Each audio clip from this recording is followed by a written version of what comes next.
Today, I want to break down 5 different ways that I'm using coding agents or background tasks or background agents or whatever you want to call them, things that are doing asynchronous work for you. I want to break down my tips and tricks and setup guides that enable these asynchronous agents to do their best work. So let's get into it.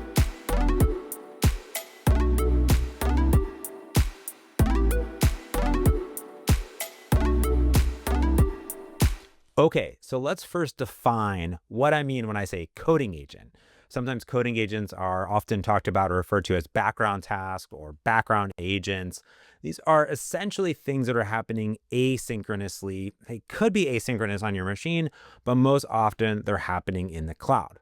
Now, many of you are probably used to using like chat and agent mode inside of code editors like VS Code or Visual Studio or other IDEs out there.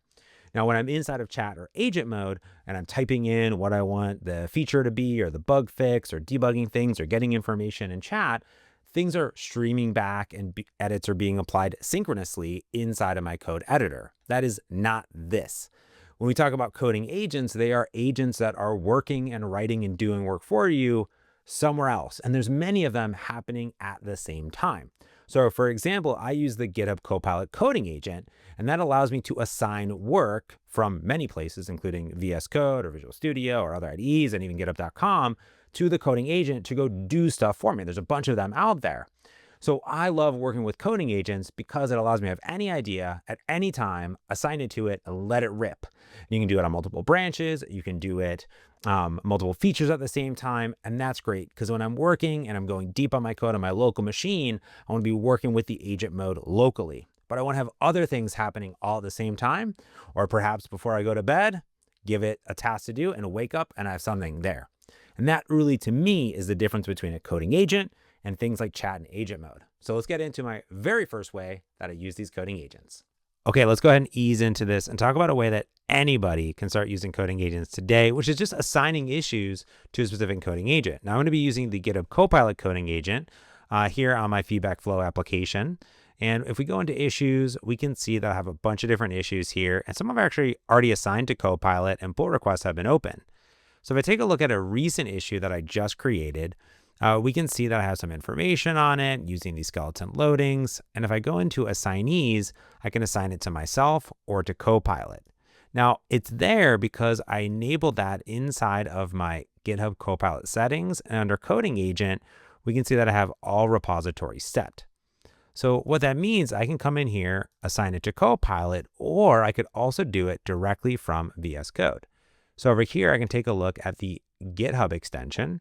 And if I go ahead and let's say refresh this here, we should have that new issue that we just created, and I can just simply assign it to Copilot. So when I do that, it's basically doing the same thing that I would do if I did it through github.com, but it's all integrated directly into the IDE, which is really, really nice. So now we can see the assignee is Copilot. If I hit that gear, I see the same assignees there as well, which is great.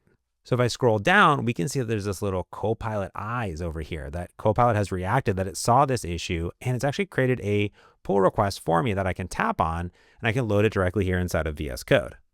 So this is going to say that it wants to merge changes into main from this Copilot feature fix branch that it created automatically for me. And it's assigned this to me right here and to Copilot itself. So what it's going to be doing now is it says, hey, thanks for assigning me the issue. It's going to start to work, and it outlines the original issue. If I scroll down, we can actually view the session over here.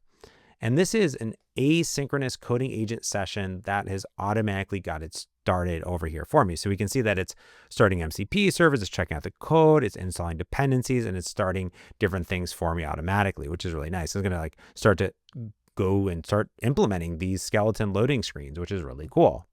Now I can view it all from here, but the place that I actually use almost the most, to be honest with you, is this new chat sessions over here. If you don't have that, you can go into your settings and just type in chat sessions. And then you'll see this agent sessions view location and just change it from disabled to view. And that will give you this little icon over here that'll show you all of your local chat sessions, which are here from the agent mode.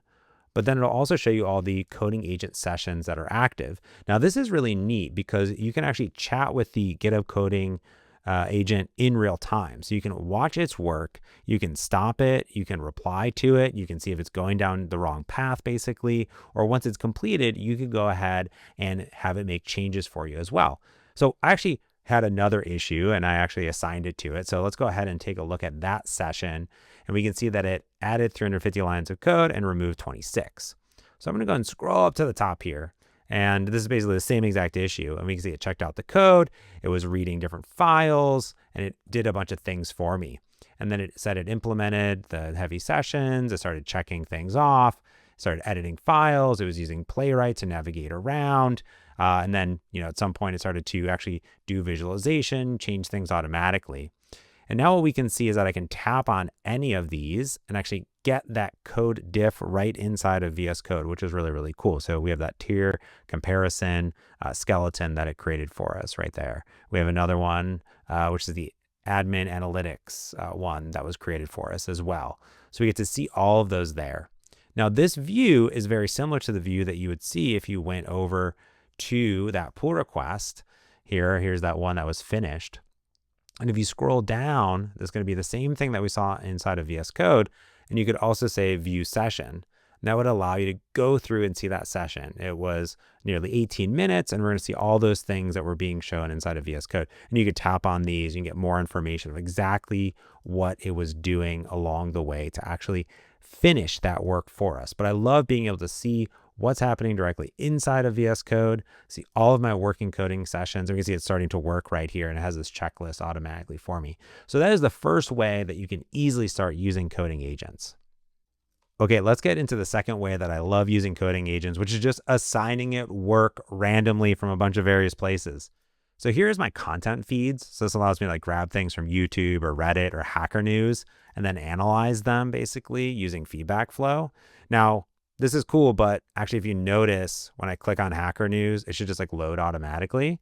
So I can come back to my repo and I can click over here on the agents panel, and this will show me my repo and then any of the branch that I want it to work off of.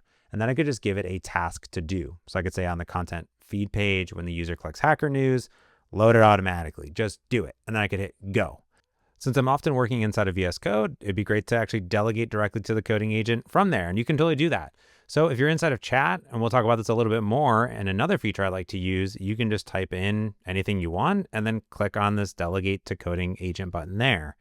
That's nice when we actually have a bunch of context. But the place that I actually like to do this from the most and would recommend is go over to that chat sessions, and over here under the GitHub Copilot coding agent, just hit plus. This will start a new chat session that will be forwarded to the coding agent. Press it in here, which you want to send, and just go.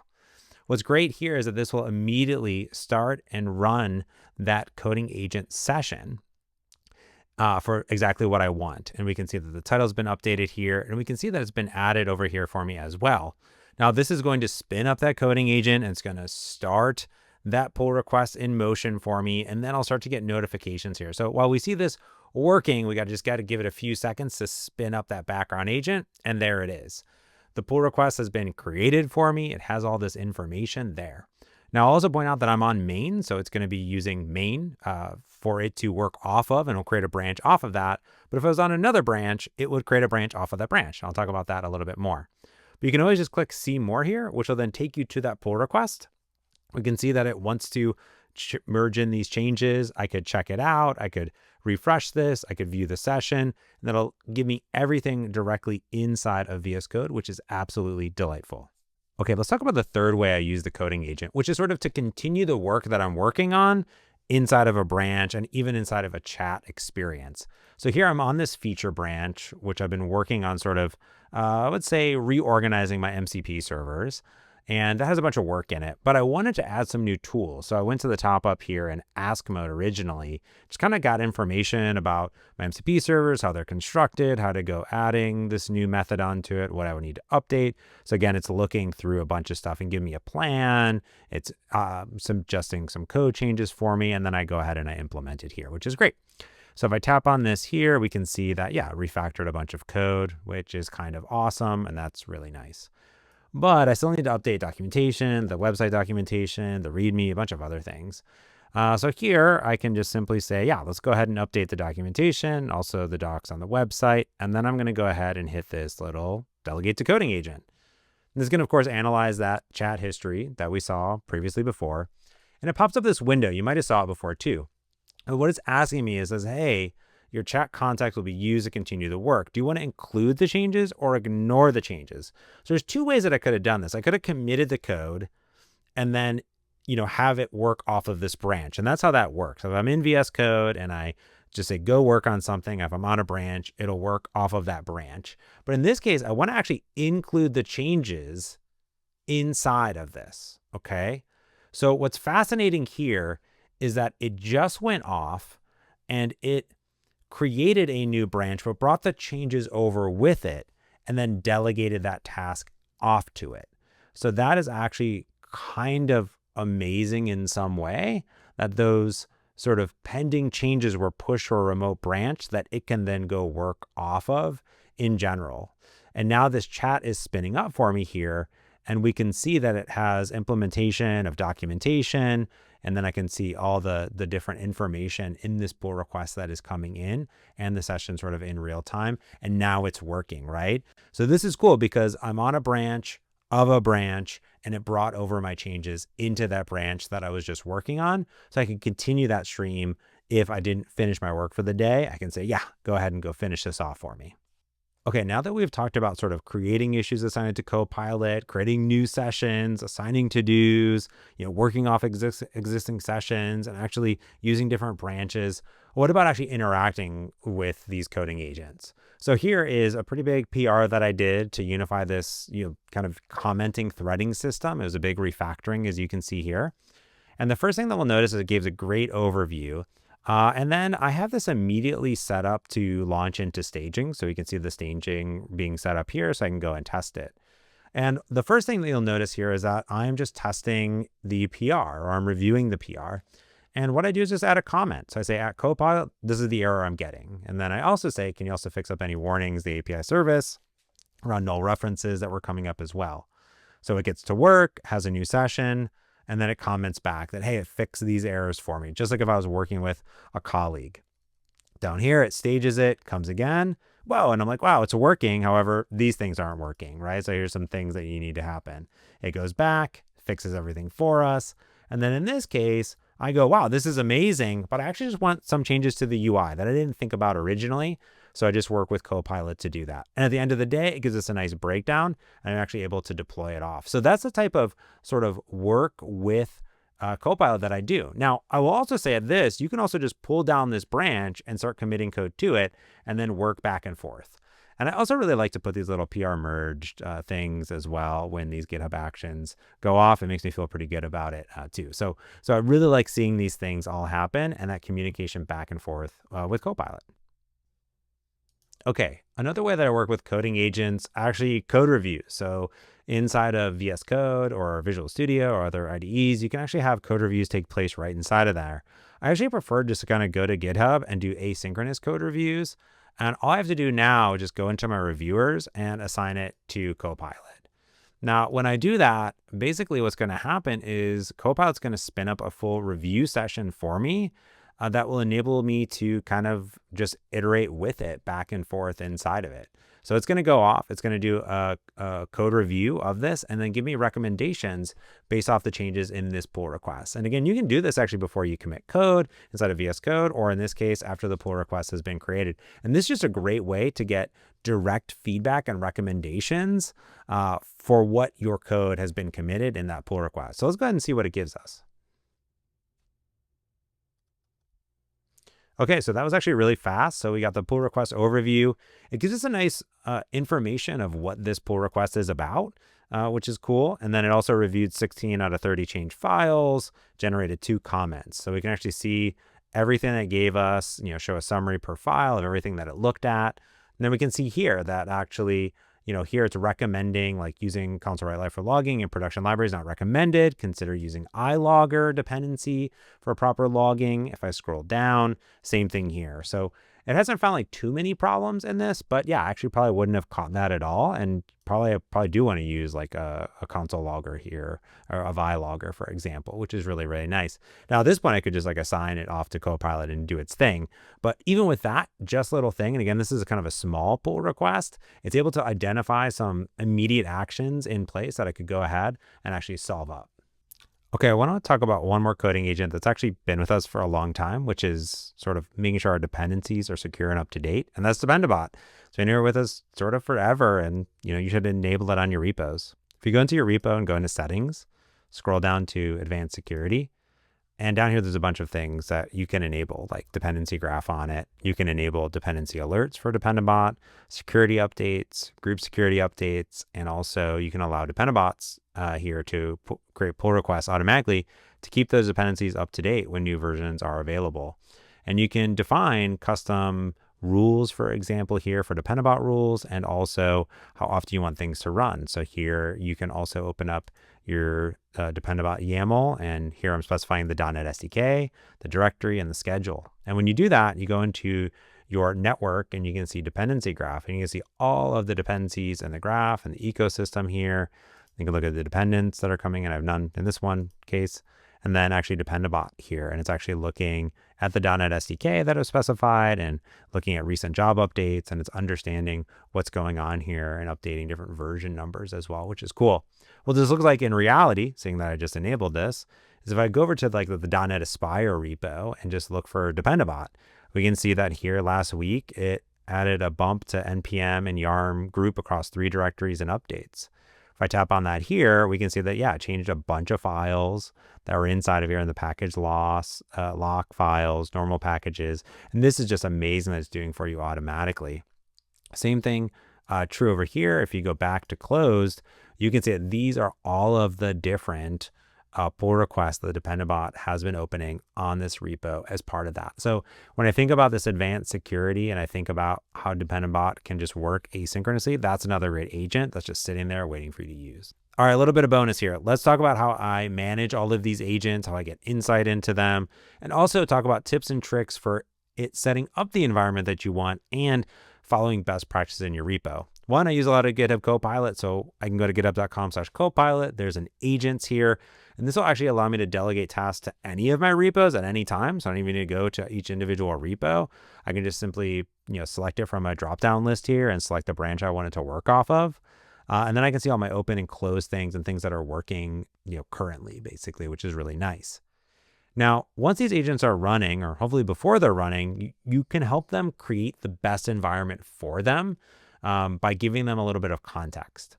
If I go into my .github folder, we have things in here like chat modes and prompts, and then I have that Dependabot YAML, but I also have workflows. You think of workflows as CI, CD, building and publishing your applications, but also you can help Copilot sort of get the environment set up that you need when it's working with the coding agent. So there's a Copilot setup steps.yaml. These are custom steps that you can use for it to set up the environment, basically. And you saw this. It was the first thing it was doing was checking out the code. It was installing .NET, installing dependencies. So here, for example, I just give it a workflow dispatch. I'm running on an Ubuntu latest. I'm reading contents here, giving the permission, checking out the code, getting the actions to install .NET 9, installing dependencies, and installing the Aspire CLI, because that's what I use here. If you're doing .NET MAUI work, I have one set up as well. Over in my Blazor Scorekeeper application, I actually have a workflow specifically for Copilot setup steps, or I actually set up and I install the specific MAUI workload here, which is cool. So you can take a look at that repo too. So you can define what things you're using for your environment, which is really great. Now, for it to follow best practices, it's sort of the exact same as working with the agent mode inside of VS Code or Visual Studio, which is Copilot instructions. Copilot instructions are the grounding, the rooting, if you will, for best practices, how your application is structured inside of here. So making sure that you have great commands of how it runs it, the architecture, the stack, the integrations, the CSS best practices, how you want your application to be built and the practices that you want it to follow. And then of course, there's not just Copilot instructions. It also works with agents.md if you're using multiple coding agents out there, you can also use an agents.md file to specify some of that information and use that together inside of it. So you can do agents.md, or if you're just sort of using the GitHub Copilot coding agent and agent mode, you can use Copilot instructions, and this will find the generic one or the ones specific per like programming language, however you want to specify it as well. But these are super duper important for enabling the coding agent and agent mode inside of VS Code and VS and other IDEs to actually follow the best practices, just like your teammate would or you would as well. Well, there you have it. Those are just some ways that I'm using the GitHub Copilot coding agent every single day to do work for me. Honestly, since this thing was released, I have used it nonstop. And as the integrations into VS and VS Code have gotten better and better, I've been really using that as a hub to do a whole bunch of work all at once, locally on my machine and asynchronously with these coding agents. Well, how are you using coding agents? So which ones are you using? Have you found different tips and tricks? Let me know in the comments below. I would love to know what you're using, if it's similar to how I'm using it, or I would love some inspo on how you're using these coding agents as well. If you're new here, I'm James. I put videos all the time on .NET development, agentic development, and a whole lot more. So if you like this video, give it a thumbs up, subscribe, and ring that notification bell so you get notified every time I put out a video here. That's going to do it for this one. So until next time, thanks for watching.